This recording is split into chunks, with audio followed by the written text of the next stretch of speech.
Equation of a plane bisecting the angle between two plane. Okay, तो theory सारी हो गई थी, सिर्फ क्वेश्चन बचे थे। ओके, 3-4 क्वेश्चन कर लेते हैं प्लेन के, फिर पैराबोला पढ़ेंगे बढ़िया से।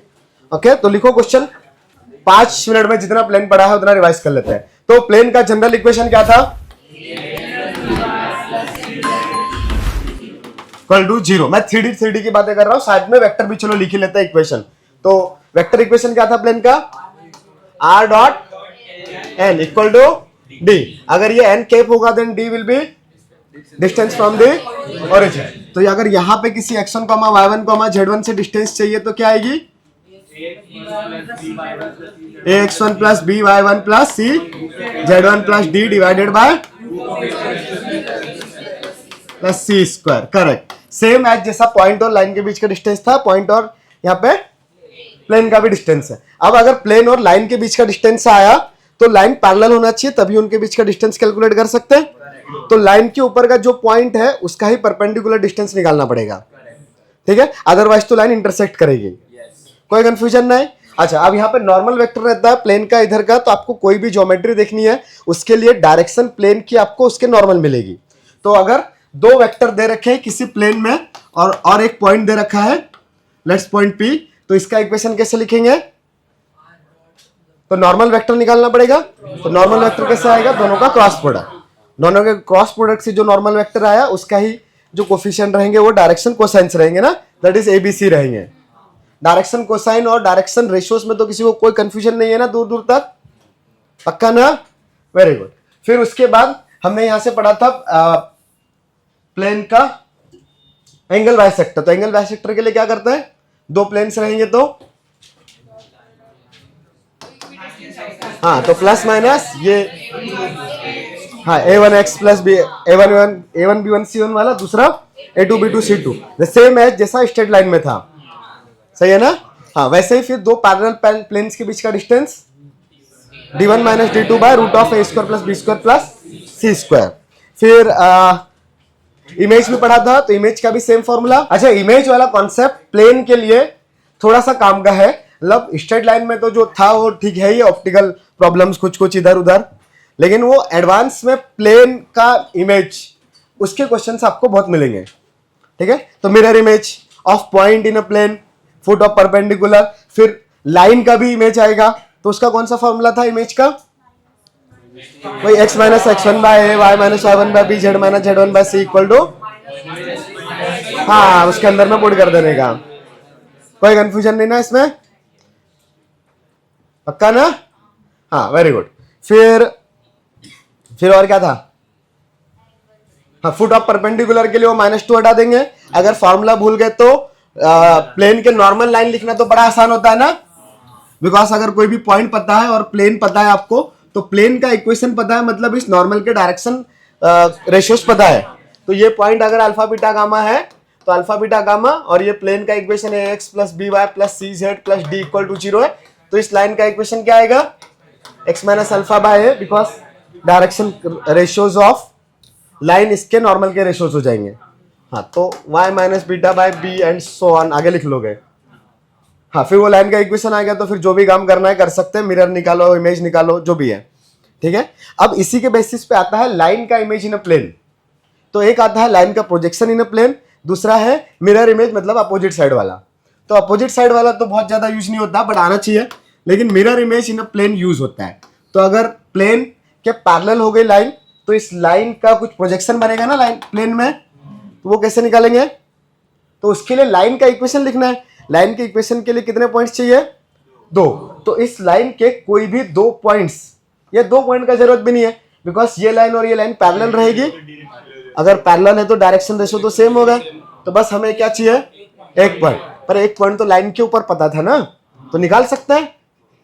Foot of perpendicular of this plane, इसका फुट ऑफ परपेंडिकुलर मिल गया, डायरेक्शन पता था, लाइन का इक्वेशन लिख लिया। समझ में आता है ना ये कॉन्सेप्ट? हाँ, फिर अगर मेरे पास लाइन इंटरसेक्टिंग है तब तो उसका डायरेक्शन रेशियो लाइन का और इमेज का अलग अलग आएगा ना, यहां पे कुछ एंगल बनेगा थीटा। तो अब यहां से डायरेक्ट डायरेक्शन रेशियोस निकालना तो पॉसिबल नहीं है, तो फिर क्या चाहिए? ये इंटरसेक्शन निकाल लिया। हाँ, इंटरसेक्शन निकालने के लिए वो लेमडा के टर्म्स में एक्स वाई जेड यहाँ पे सपोज किया तो ये एक पॉइंट आ गया P, लेकिन एक पॉइंट से तो लाइन नहीं बनेगी। लेकिन नहीं ना, वो कोस थीटा तो कहीं पे भी जाएगा, यहां का तो वेक्टर आपको पता ही नहीं है ना, तो इधर आप प्रोजेक्शन डायरेक्ट कैसे निकाल लोगे? करेक्ट, यहां पे आपको वेक्टर पता नहीं है ना नीचे का, प्लेन का तो ऊपर वाला वेक्टर पता है। अगर मैं फिर से बनाऊं तो आपको ये प्लेन का इक्वेशन पता है, तो ये वेक्टर पता है आपको, और ये लाइन पता है, यहां का डायरेक्शन नहीं पता है आपको। करेक्ट, तो आपने अगर वो प्रोजेक्शन वाला निकाला, vector projection A B cos theta वाला, याद होगा ना, बी कॉस थीटा, हाँ मतलब A dot B by mod B करते थे, बट उसके लिए तो बी की डायरेक्शन पता थी ना। यहाँ पे क्या इधर के बी की डायरेक्शन पता है? नहीं, प्लेन का तो नॉर्मल पता है, और प्लेन में तो इनफाइनाइट वेक्टर्स है, तो इसके अलोंग आपको फिर दो पॉइंट्स चाहिए। तो एक पॉइंट तो प्लेन और लाइन का इंटरसेक्शन। लाइन का इंटरसेक्शन किसी भी चीज के साथ कैसे निकालते हैं? लैम्डा के टर्म में सपोज करके सब्स्टिट्यूट कर देते हैं। करेक्ट, और फिर अपने को चाहिए इस पे एक और पॉइंट, तो एक पॉइंट तो इस लाइन के ऊपर कोई भी एक पॉइंट सपोज कर सकते हैं। यूजुअली जो गिवन है, अगर वो प्लेन पे लाइन नहीं कर रहा है, जैसे x minus X one by A Y minus Y one by B में x1 y1 z1, अगर ये वाला पॉइंट नहीं है तो वही पॉइंट लेके उसका फुट ऑफ परपेंडिकुलर निकाल सकते हैं। तो अगर ये q था तो ये q डैश मिल जाएगा ना, और ये पॉइंट p इंटरसेक्शन निकाल ही लिया आपने, दोनों का इंटरसेक्शन निकाल सकते हैं। तो दो पॉइंट मिल गए तो वेक्टर का इक्वेशन लिख लोगे, तो इमेज की चीजें मिल गई, कोई कंफ्यूजन नहीं। ठीक है, फिर अपने पास अगर इधर का भी आता, मान लो इसका इमेज ऐसा, तो यहां पे एक लाइन बनेगी ना, तो उसके लिए भी एक पॉइंट तो पता है इंटरसेक्शन, दूसरा मिरर इमेज निकाल लोगे, मिल गया पॉइंट। कोई कंफ्यूजन नहीं, कुछ डाउट है बेटा? समझ में आता है इतना? फिर एक और ज्योमेट्री आती है आपके पास, दो प्लेन्स के इंटरसेक्शन से। तो दो प्लेन के इंटरसेक्शन से क्या बनने वाला है? हाँ, एक प्लेन ऐसा रहेगा तो दूसरा प्लेन यहाँ पे कुछ ऐसा जाएगा ना, मान लो ये कैसे जा रहा था, कैसे जा रहा था, तो ये लाइन बनी, तब इस लाइन का इक्वेशन चाहिए। करेक्ट, लेकिन उसके लिए दो चीजें चाहिए लाइन के इक्वेशन के लिए, एक पॉइंट, या तो दो पॉइंट बताओ, या फिर एक पॉइंट और डायरेक्शन वेक्टर बताओ। तो दो पॉइंट निकालना तो मुश्किल पड़ेगा, एक पॉइंट हम सपोज करेंगे, कैसे देखते हैं, वो डिस्कस किया था नहीं, तो अभी कर लेते हैं। तो ये वेक्टर निकाल सकते हैं कैसे? हाँ, ये इसका नॉर्मल था एक n1, इसका भी नॉर्मल था n2, तो ये जो लाइन है ये तो दोनों के ही परपेंडिकुलर है ना। हाँ, यहां पे ये भी परपेंडिकुलर होता है, दूसरा भी परपेंडिकुलर आएगा, समझ में आ रहा है ना? ये दोनों नॉर्मल है, तो वो दोनों नॉर्मल इस लाइन के परपेंडिकुलर है, तो उन दोनों का क्रॉस प्रोडक्ट लेंगे तो इसके अलोंग में एक वेक्टर मिलेगा, तो इसके अलोंग में एक वेक्टर मिल जाएगा n1 क्रॉस n2।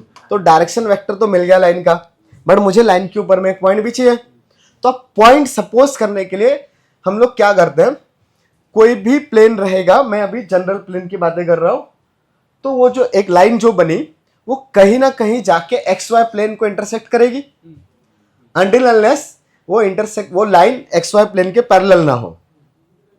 ठीक है, जैसे एक प्लेन था ऐसा, कोई भी दो प्लेन थे, ये लाइन ऐसे बनेगी ना इंटरसेक्शन वाली, तो यहां पे एक्स वाई प्लेन था, ये लाइन कहीं ना कहीं तो जाके एक्स वाई प्लेन को इंटरसेक्ट करेगी ना ऐसे, और वहीं पे ये दोनों प्लेन भी इंटरसेक्ट कर रहे थे, तो उन दोनों प्लेन में वो जहां पे एक्स वाई प्लेन को इंटरसेक्ट कर रहे हैं वहां पे एक चीज कंफर्म है, कौन सी? z equal to 0। तो z इक्वल टू 0 अगर मैं पुट कर दूंगा दोनों प्लेन्स में, तो मेरे पास x और y दो ही वेरिएबल में दो इक्वेशंस आ जाएगी। z इक्वल टू 0 लिया तो x और y में दो इक्वेशंस बनेगी ना, दोनों प्लेन के अंदर में पुट करने के बाद उनको मैं साइमल्टेनियसली सॉल्व कर सकता हूं। अब ऐसा भी हो सकता है कि वो दोनों प्लेन का जो इंटरसेक्शन है वो एक्स वाई प्लेन के पैरेलल आ जाए, तो उसके लिए लेकिन फिर एक प्लेन को एक्स वाई प्लेन के पैरेलल चाहिए रहेगा, ऐसे रहेगा ना। तो ऐसे मान लो आगे एक्स वाई प्लेन यहां पे था, एक प्लेन ऐसा है, दूसरा प्लेन ऐसे आया, तो इन दोनों का इंटरसेक्शन तो ऊपर ही हो गया, एक्स वाई प्लेन के पैरेलल हो गया, तो फिर ये लाइन इधर वाले प्लेन को तो कट करेगी ना, जेड एक्सिस को तो कट करेगी ना, वाई जेड को, हाँ, या इसको भी कर सकती है अगर एंगल पे रहेगी तो, पर तीन में से एटलीस्ट एक को तो कट करेगी ना वो। तो अगर मान लो तुम्हारे पास प्लेन ऐसे होते हैं 2x plus 3y plus 4z equal to 8 और x या 2x plus 3y minus 2z equal to 5। तब इसमें z पुट करने पे दिख रहा है आपको x और y की इक्वेशंस पैरेलल बन जाएगी, तो दोनों इंटरसेक्ट नहीं करेगी तो कुछ नहीं मिलेगा आपको। हाँ, ऐसा भी हो सकता था और दोनों को पैरेलल कर दिया, यहाँ पे 8 आ गया, तब भी कुछ नहीं मिल रहा, इंटरसेक्शन ओवरलैपिंग हो गए। तो फिर इस केस में x और z को 0 नहीं पुट करके y को 0 पुट कर लेंगे, तब तो इंटरसेक्शन मिलेगा ना। हाँ, और अच्छी बात होती है ना, ऑप्शन से देखना रहता है कौन सा पॉइंट लिया है लाइन के ऊपर, ठीक है। तो z को 0 पुट किया है कि x को 0 पुट किया है कि y को पुट किया है, तो फिर हम लोग एक क्वेश्चन कर लेते हैं इसी पे। तो x minus Y plus 2z equal to 4 ले लेते हैं।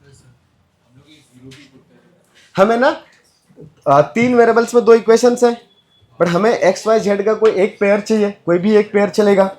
तो एक पेयर 2 इक्वेशंस को अगर हम सॉल्व करेंगे तो यूनिक तो हमें मिलेगा नहीं, तो हम एक कोऑर्डिनेट को फिक्स कर रहे हैं।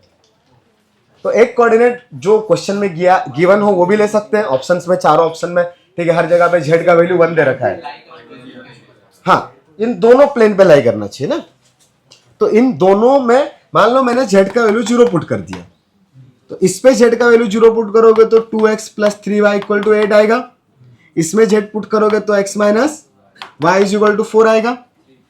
अब इन दोनों को अगर मैं सॉल्व करूंगा तो जो भी x और y मिलेंगे कंफर्म है दोनों प्लेन्स पे आएंगे, सही है ना भाई। z तो मैंने 0 पुट कर दिया, तो इन दोनों को मैं सॉल्व करता हूं, कितना आ रहा है 3 का मल्टीप्लाई करके ऐड कर दो, 12/5, सही है।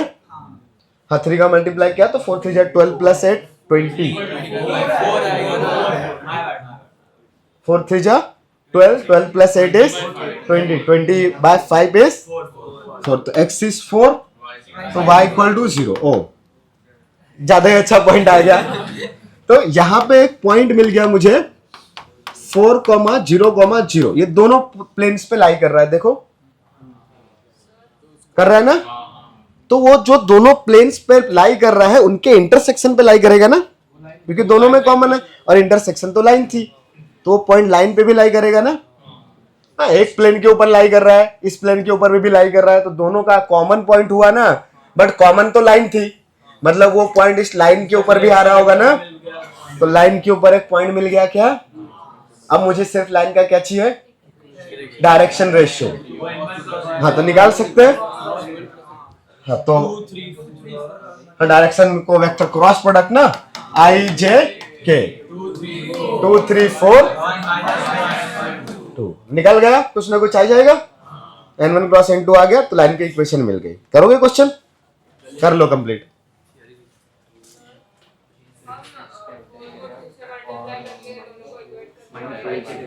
हाँ, कहीं से भी बनाओ, इंटरसेक्शन आपने z को 0 पुट किया तो ये मिलेगा ही मिलेगा। हाँ हाँ,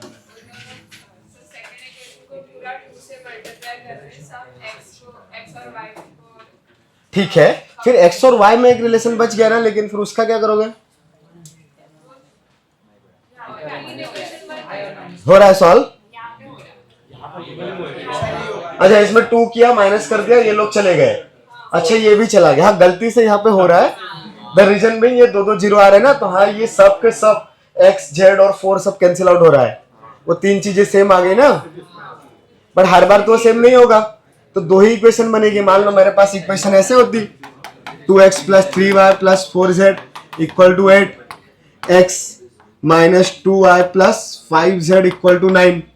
अब बताओ। तो इसमें भी एक इक्वेशन आएगा दोनों को हाँ, करके, फिर और वो इक्वेशन और ये दो इक्वेशन, 3 इक्वेशन 3 आना। नहीं ना, वो इन दोनों से ही तो थर्ड इक्वेशन बनी ना आपके पास, तो तीसरी इक्वेशन से तो कुछ मिलेगा ही नहीं। लास्ट में आपका y इक्वल टू वाई आ जाएगा। फिर से बोलो।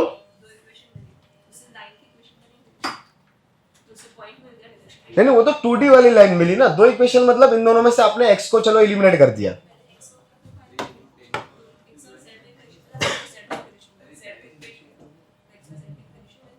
नहीं मिलेगा, देखो यहां पे 2 से मल्टीप्लाई करो और माइनस कर देते हैं, राइट। तो क्या बनेगा, ये 3 प्लस 4 7y, ये 4 minus 10, minus 6z equal to 8 minus 18 minus 10, ये मीनिंग। फिर क्या करने का बोल रहे हो? अभी चलो y को एलिमिनेट करते हैं, तो ऊपर वाले में 2 का करेंगे, नीचे वाले में 3 का, तो 2 2 जा 4 प्लस 3 7x, ये तो चले गए, और 2 2 4 2 जा 8 8 प्लस 15 8 प्लस 15 ना 23z इक्वल टू 8 2 जा 16 43। तो अब यहां पे एक इक्वेशन है y और z में, दूसरी इक्वेशन है, अच्छा डायरेक्टली लाइन का इक्वेशन लिखने के बात कर रहे हो कि यहां से अब मैंने ऐसे लिख दिया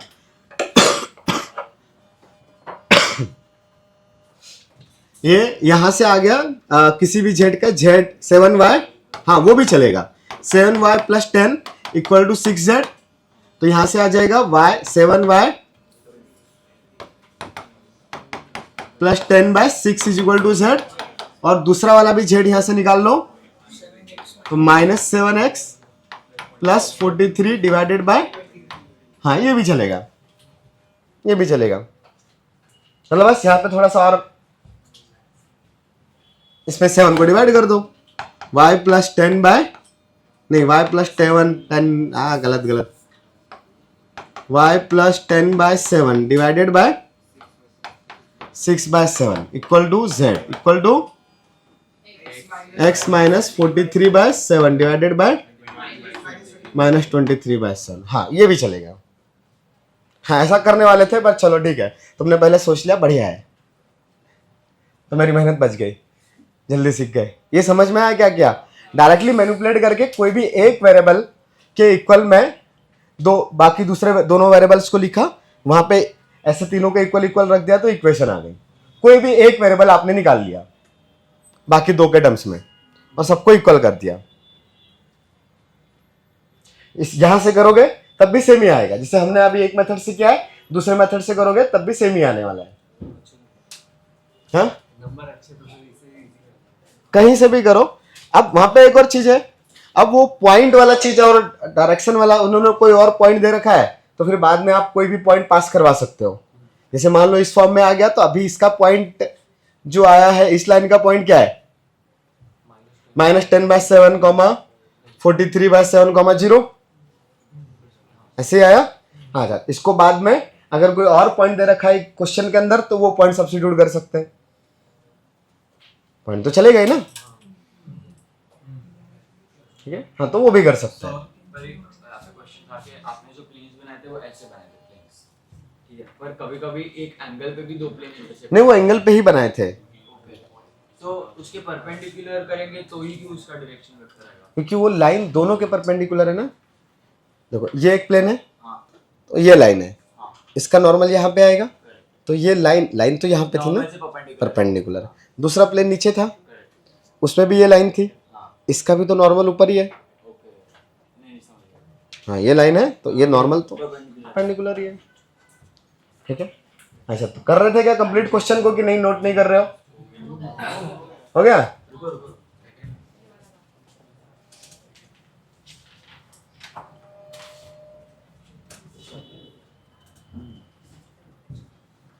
मेरा मोबाइल था मेरे पास, तो क्वेश्चन करके दिखाओगे? एक नहीं दो तीन क्वेश्चन कर लेते हैं, ठीक है।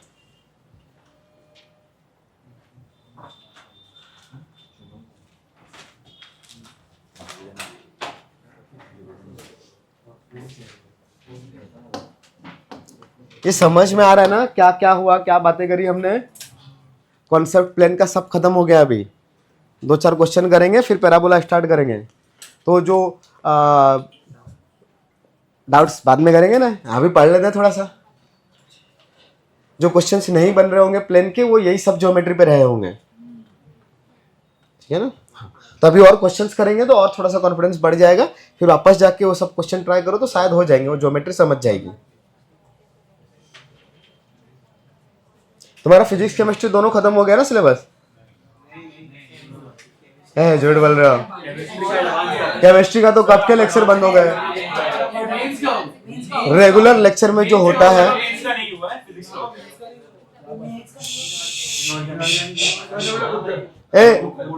रेगुलर लेक्चर लगना बंद हो गए केमिस्ट्री के। ओके, लाभ जो होगा वो एडवांस के लेक्चर में होगा कंबाइंड, बाकी इधर का कुछ बचा नहीं। फिजिक्स का भी खत्म हो गया, फिजिक्स का भी सब खत्म हो गया, उसके भी लेक्चर बंद हो गए।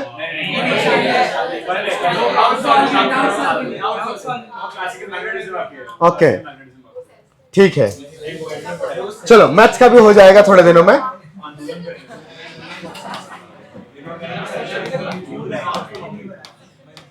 चलो क्वेश्चन लिखो। The plane x minus y minus z equal to 4 is rotated about, rotate through the 90 degree about the line of intersection, about the line of intersection with the plane x plus y plus 2z equal to 4. Then find the equation of the new plane. ये paper में आया था, ये question family of plane का question है। दो plane के intersection से पास होने वाला थर्ड प्लेन चाहिए तुमको, तो वो फैमिली हुआ ना। क्वेश्चन तो यही है, इन दोनों के इंटरसेक्शन से पास होने वाला थर्ड प्लेन चाहिए जो एक गिवन प्लेन से 90 डिग्री का एंगल बना रहा है। तो दोनों के नॉर्मल वेक्टर्स परपेंडिकुलर होंगे, तो P1 plus lambda P2 equal to 0, और फिर उस लेमडा का वैल्यू चाहिए। ये ऐसा क्वेश्चन है, P1 और P2 के इंटरसेक्शन से पास होने वाला थर्ड प्लेन चाहिए जो P2 से 90 डिग्री का एंगल बना रहा है। इसको मैंने P1 बोल दिया है और इसको P2। इसको रोटेट कर रहा है ना 90 डिग्री, तो इससे 90 डिग्री चाहिए ना ऊपर वाले से। तो मैं इस इंटरसेक्शन से पास होने वाला कोई भी प्लेन का इक्वेशन कैसे लिखूंगा? P1 plus lambda P2 equal to 0 से, तो क्या आ जाएगा ये 1 plus lambda x plus 1 minus lambda y plus 2 minus lambda z और इक्वल टू में, अच्छा 4 प्लस 4 लेमडा, हाँ ठीक है, 4 इंटू 1 प्लस लेमडा। ये कैसे लिखा समझ में आया सबको? प्लस माइनस करते आता है ना, मैंने कॉमन निकाल लिया, लेमडा का अंदर मल्टीप्लाई किया और फिर वो x एक जगह पे रखा, y एक जगह पे रखा। फैमिली ऑफ लाइन्स में ऐसा किया था ना। ये सब चीजें आपको क्लिक हो जाए डायरेक्टली, इसीलिए टेस्ट में स्ट्रेट लाइन और सर्कल आ रहा था बार बार, और ऑब्वियसली पैराबोला एलिप्स में भी जरूरत पड़ने वाला इसलिए आ रहा था। इस बार रिवाइज किया ना स्ट्रेट लाइन सर्कल? हाँ, कुछ लोगों ने नहीं किया। विधि कितने मार्क्स आए लास्ट वाले में? बहुत ज्यादा आ गए थे। किसी के आए थे 60 प्लस मैथ्स में लास्ट टाइम? हाईएस्ट यही थे 59। अरे बाप रे, हाँ इस वीक लेके आ जाना। इस वीक तो टेस्ट नहीं है, उसके अगले वीक दिवाली के बाद ले आना, ठीक है? हाँ दिवाली के बाद ले आने के, हाँ जब भी टेस्ट होगा तब मार्क्स ले आना। तो अभी ये प्लेन इस P2 के परपेंडिकुलर होना चाहिए, तो दोनों के नॉर्मल वेक्टर का डॉट प्रोडक्ट शुड बी 0। अगर पैरेलल होते तो डायरेक्टली रेशियो ही इक्वल कर देते, क्रॉस प्रोडक्ट तक जाने की जरूरत भी नहीं पड़ती। वैसे तो नॉर्मल के अगर पैरेलल वेक्टर्स होते हैं तो उनका क्रॉस प्रोडक्ट 0 ना, बट हम लोग अब वहां पे भी जाएंगे नहीं। अगर पैरेलल वेक्टर्स की बातें आ रही है कहीं पे तो रेशियो ही इक्वल कर दो, ठीक है ना? कोप्लेनर वगैरह इन सब की बातें आती है तब वो क्रॉस प्रोडक्ट, बॉक्स प्रोडक्ट वगैरह का जरूरत पड़ेगा अपने को। कोप्लेनरिटी पढ़ ली थी ना, box of ABC should be 0। टेट्राहाइड्रोन का वॉल्यूम, पैरेलल वेब का वॉल्यूम। अच्छा, वो वेक्टर इक्वेशन पे थोड़े बहुत क्वेश्चन सॉल्व किए थे, हाँ वो भर भर के मिलेंगे, ठीक है? पीवाईक्यूज में भी, मेंस में भी वो 2, हाँ वही वेक्टर इक्वेशन सबने सॉल्व किया ना। तो अभी मेंस का वेक्टर बना क्या? थोड़ा बहुत ही बना, हम थोड़ा कर लेने का, सिंगेज सॉल्व कर लो, ठीक है? शुरुआत वाला सेक्शन सिंगेज का जो थ्योरी वाला पार्ट है वो थोड़ा सा अलग रहेगा, तो उसमें डिफिकल्टीज ज्यादा आएगी। फिर जहां पे क्रॉस और डॉट की चीजें आएगी वहां से फ्लो ज्यादा अच्छा बनेगा। तो अभी क्या करेंगे बताओ? इसका ये थर्ड इक्वेशन हो गई ना, तो 1 प्लस लेमडा इंटू 1, फिर -1 माइनस लेमडा, फिर वो -2 माइनस लेमडा इक्वल टू 0। ये डॉट प्रोडक्ट यूज किया है ना, सबने यही किया। कितना आ रहा है बताओ, लेमडा का वैल्यू पक्का, तो लेमडा का वैल्यू 2/3 आया, तो वापस से ऊपर वाले इक्वेशन में पुट कर दो। 2/3 आया ना सबका, लेमडा का वैल्यू 2/3 आया तो पुट करेंगे तो 5x/3, फिर ये plus y/3, 3 2 just 6 minus 2, 4/3z equal to 16, 16 ना, 16/3 ऐसा आया। मैंने ऐसा बोला था, ये आया था, तो यहाँ पे गलत क्या होगा। अच्छा हाँ ये हाँ 1 + 2/3 है ना, तो 4 × 5 20/3, तो 3 3 3 3 कट गया। चलो अगला क्वेश्चन लिखो। ये समझा सबको ना, पक्का।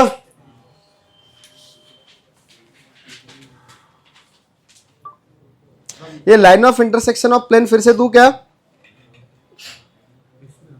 हाँ बोलो। लाइन ऑफ इंटरसेक्शन ढूंढ के फिर उसका जनरल पॉइंट निकाल के हम लोग कर सकते हैं। इनका वेक्टर कैसे ढूंढोगे, डायरेक्शन मतलब डायरेक्शन ये लाइन ढूंढ लोगे आपने, ये लाइन ढूंढ ली, इसके अलोंग नॉर्मल वेक्टर, वो डायरेक्शन वेक्टर और वो वाला जो वेक्टर हमने निकाला है उसका क्रॉस प्रोडक्ट कौन सा डायरेक्शन वेक्टर, P2 का जो है और फिर जो डायरेक्शन वेक्टर ये है P2 का नॉर्मल वेक्टर यहां पे आ जाएगा और फिर इन दोनों का क्रॉस, हाँ वो भी चलेगा। P2 का normal vector will be parallel to the plane and ये line will also lie in the plane, तो इन दोनों का cross product will be normal to the new plane, हाँ वो भी चलेगा, वैसा भी कर सकते हैं, और लाइन निकालने की मेहनत है। पॉइंट तो ये इस लाइन का कोई भी उठा लो ना, वो लाइन तो कॉमन है ना, हाँ वो भी कर सकते हो, उससे भी आ जाएगा। इसमें P1 P2 जो फैमिली ऑफ लाइंस बना उसका हमने डॉट प्रोडक्ट किया 0 आ गया, ठीक है, क्योंकि P1 P2 का फैमिली का डॉट प्रोडक्ट किया P2 के साथ। हाँ और वो P1 P2 का फैमिली मतलब फैमिली क्या होती है, दिखेगा कैसे, मतलब वो इंटरसेक्शन का लाइन, हाँ दो प्लेन के इंटरसेक्शन से पास होने वाला कोई भी प्लेन चाहिए तो उस फैमिली का प्लेन हुआ। जैसे L1 + lambda L2 equal to 0 करते थे, उन दोनों में कॉमन पॉइंट था, यहाँ पे फैमिली के जो प्लेन्स रहेंगे उनमें कॉमन क्या रहेगा, उसका लाइन। लाइन। तो एक फैमिली के प्लेन्स में लाइन कॉमन रहेगा, जैसे एक फैमिली की लाइंस में पॉइंट कॉमन था, तो जब भी वो कॉमन लाइन आ जाएगी उसके लिए आप फैमिली यूज कर लोगे। तो यहाँ पे उन्होंने यही बोला था 90 डिग्री से घुमाओ along that line of intersection, तो मतलब ये तीनों में लाइन line कॉमन हो गई। उसका डॉट प्रोडक्ट किया तो लैम्डा का वो फिर से बोलो, P1 + लैम्डा P2 जो लाइन मिल गया और फिर उसका डॉट नहीं लाइन नहीं मिला, P1 + lambda P2 is any plane passing through that line, correct. सही है। हाँ तो अब एनी प्लेन में तो यहाँ से इन्फिनिट प्लेन्स होंगे ना, ऐसे जैसे मान लो ये इंटरसेक्शन आ गया, ये लाइन है, बुक के पेजेस की तरह। हाँ बुक के पेजेस की तरह, तो बहुत सारे प्लेन्स हैं वो, तो उनमें से एक पर्टिकुलर प्लेन चाहिए जो गिवन प्लेन के 90 डिग्री पे है, इसलिए गिवन प्लेन से वो लेमडा के टर्म्स में डॉट प्रोडक्ट 0 किया, वो आइडेंटिफाई करने के लिए कि कौन सा पेज 90 डिग्री पे है, उसके लिए कुछ लेमडा का वैल्यू आएगा, different lambda different planes but passing through that line of intersection. लेकिन प्लेन का तो दो साइड नहीं ना, प्लेन इनफाइनाइट है, इधर और इधर दोनों सेम ही प्लेन जाएगा, तो हम बना रहे हैं वो नीचे की तरफ कैसे बनाए हैं बेस लिए, ठीक है। अभी यहां पे ज्योमेट्री थोड़ी बहुत ऐसी ही दिखेगी, इससे अच्छी तो क्या ही बनाऊं मैं, मेरे को नहीं आती, ठीक है, ये समझा। चलो हटा दो ये, तो अगला क्वेश्चन लिखो। लाइन ऑफ इंटरसेक्शन फिर से निकालने का क्वेश्चन तो नहीं चाहिए, नहीं ना, अभी किया ना हमने, वो आएगा ना।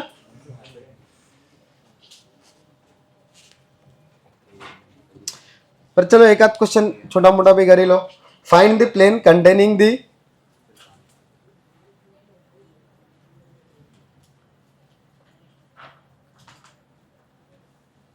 plane containing the lines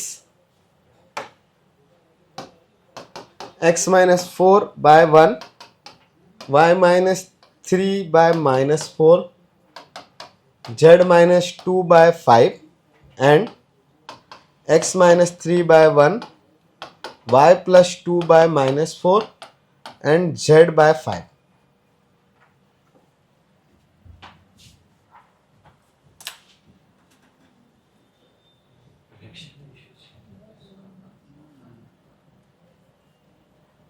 shortage distance between lines तो कर लिया था ना।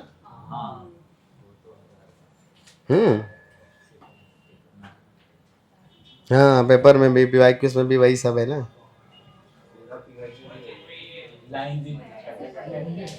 पूरा PYQ वही है, बढ़िया है। 80%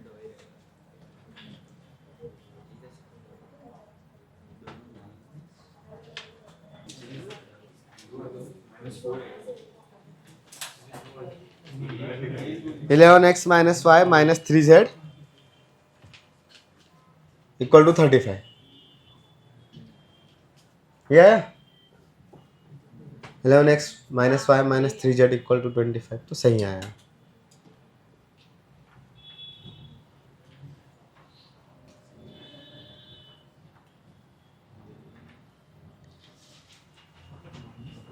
आ गया। दो लाइंस दे रखी है प्लेन के अंदर, तो प्लेन का इक्वेशन लिखने के लिए आपको क्या क्या रिक्वायर्ड है? डायरेक्शन वेक्टर नॉर्मल का और एक पॉइंट। तो जो पॉइंट लाइन के ऊपर है वो तो प्लेन के ऊपर भी रहेंगे, कोई भी पॉइंट उठा लोगे ना। लेकिन डायरेक्शन वेक्टर चाहिए नॉर्मल का, तो एक लाइन दे रखी है, दूसरी लाइन दे रखी है, दोनों पैरेलल है। ओ तो अब ठीक है, थोड़ा मेहनत करना पड़ेगा। ये एक प्लेन दे रखा है, उसकी एक लाइन है ऐसे, दूसरी लाइन है ऐसे। इसका तो डायरेक्शन रेशियो 1-4,5 पता है, तो इधर एक पॉइंट पता है ना आपको 4,3,2। एक और पॉइंट इस लाइन के ऊपर भी पता है 3,-2, इन दोनों को ज्वाइन करेंगे तब भी तो वो वेक्टर प्लेन में ही आएगा। उसका डायरेक्शन रेशियो का क्रॉस। करेक्ट, एक वेक्टर v1 और ये दूसरा वाला वेक्टर v2, तो इन दोनों का क्रॉस ले सकते हैं।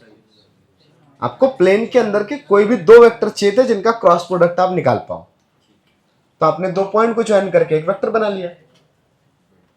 ऐसे किया। अच्छा, अभी क्वेश्चन तो इनफाइनाइट होते हैं, देखो कितने भी करवा सकते हैं। तुम घर जाके सॉल्व करोगे। अभी जिन थोड़े बहुत क्वेश्चन देखे होंगे तो थोड़ा सा लग रहा होगा कि वेक्टर नहीं बन रहा है, सॉरी ये प्लेन नहीं बन रहा है, प्लेन नहीं बन रहा, तो जो प्रॉब्लम्स थी वो अभी होगी क्या सॉल्व? उसी टाइप की चीजें करी ना हमने, या कुछ पर्टिकुलर टाइप का है दिमाग में कि इस टाइप की चीजें पर्टिकुलरली वहां पे देख के डर लग रहा था या नहीं बन रही थी, तो अभी पूछ लो। होपफुली ज्योमेट्री समझ में आएगी। मैक्सिमम टाइम वही रहा होगा इंटरसेक्शन ऑफ लाइन का, और फिर उन दो लाइन दे रखी है तो नॉर्मल वेक्टर निकालना है, वो नॉर्मल वेक्टर निकालने का ही काम है। ठीक है, अभी हो जाएगी चीजें। होगा नहीं होगा तो फिर से बताओ, फ्यूचर में वापस क्लासेस तो रहेगी मतलब हम लोग और प्रैक्टिस तो करेंगे ही ना, वेक्टर का और कर लेंगे। अभी हेडिंग डालो कॉनिक सेक्शन। थोड़ा सा फास्ट पढ़ेंगे। अभी हम लोग कॉनिक सेक्शन मेंस तक का ही पढ़ने वाले हैं, तीनों टॉपिक्स। फिर कंबाइंड क्लास होने वाला है, वो एडवांस वाला जो है उसमें कॉनिक सेक्शन का बाकी पार्ट पढ़ेंगे, एडवांस वाला।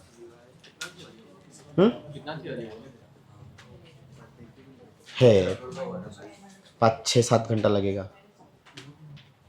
पैराबोला, एलिप्स, हाइपरबोला 3 टॉपिक है ना यार। इसमें पैराबोला हो जाएगा शायद तुम्हारा इतने में, या हो जाएगा पैराबोला, हो जाएगा नेक्स्ट वीक के लिए लेके आओ, इस वीक हो जाएगा। पैराबोला तो हो ही जाएगा पूरा, ज्यादा भी नहीं है।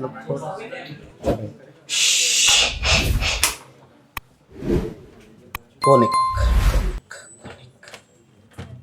डेफिनेशंस।